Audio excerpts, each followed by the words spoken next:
கர்த்தருடைய பரிசுத்த நாமத்துக்கு ஸ்தோத்திரம். இன்று நமக்கு அருளப்பட்ட தேவ வார்த்தை நீதிமொழிகள் 3:11. என் மகனே, நீ கர்த்தருடைய சிட்சையை அற்பமாக எண்ணாதே, அவர் கடிந்து கொள்ளும்போது சோர்ந்து போகாதே.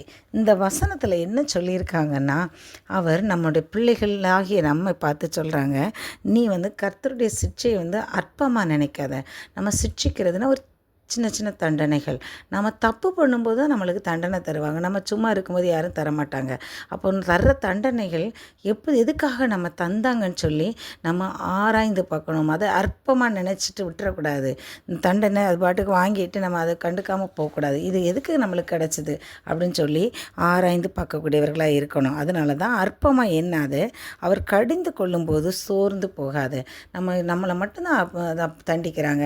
நம்ம என்ன பண்ணோம், இவ்வளோ உலகத்தில் எவ்வளோ பாவம் செஞ்சிட்ருக்காங்க, அவங்கெல்லாம் நல்லா இருக்கிறாங்க, அவங்களுக்கு மட்டும் எதுவுமே நடக்க மாட்டேங்குது. நான் என்ன பண்ணேன், சின்னதாக ஒரு சின்ன தப்பு தான் பண்ணேன், ஆனால் எனக்கு மட்டும் இவ்வளோ பெரிய கஷ்டம் நடக்குது. நான் என்ன பண்ணேன்னு எனக்கே தெரியலை, எனக்கு ஆண்டவருக்கு என்னை பிடிக்கவே இல்லை அப்படின்னு சொல்லி நம்முடைய வாழ்க்கையில் நிறைய பேர் நம்ம சொல்லிக்கொண்டே இருப்போம். ஆனால் கர்த்தர் சொல்கிறாங்க, உன்னை சிட்சிக்கிறது அவருக்கு பிரியம் கிடையாது. அவர் நம்மை திருத்துவதற்காக தான் சின்ன சின்ன தண்டனை தர்றாங்க. அப்படி தண்டனை தரும்போது அலட்சியமாக அதை விட்டு விடாமல் நம்மை அதை ஆராய்ந்து நம்மை அந்த தண்டனையிலிருந்து விலக்கி நம்மை பாதுகாத்து கொள்ளும்போது கர்த்தர் மிகவும் மகிழ்ந்து களி கூறக்கூடியவராக இருக்கிறார். அதனால தான் அதை நிமித்தம் சோர்ந்து போகாதுன்னு நம்மளுக்கு இன்றைக்கி சொல்லித்தராங்க.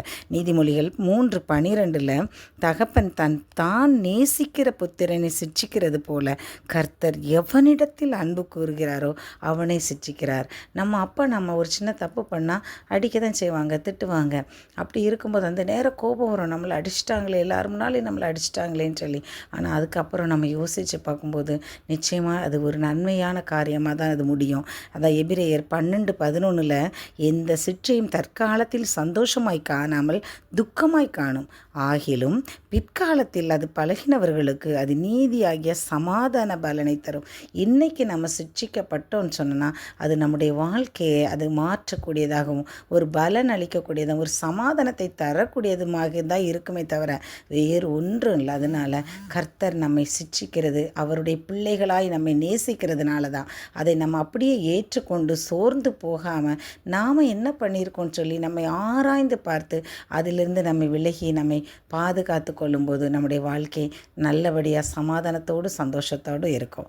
ஸ்தோத்திர ராஜா, இந்த வார்த்தைகளை தந்ததுக்கு நன்றி அப்பா. நீ உம்முடைய சிற்றைகளை நாங்கள் அற்பமாக எண்ணாமல் அதை நாங்கள் சந்தோஷத்தோடு நாங்கள் எங்களை சீர்திருத்துவதற்கு நாங்கள் ஒரு தகப்பனாய் நீங்கள் செய்கிற காரியத்தை நாங்கள் நினைத்து நாங்கள் திருந்திக் கொள்வதற்கு நீங்கள்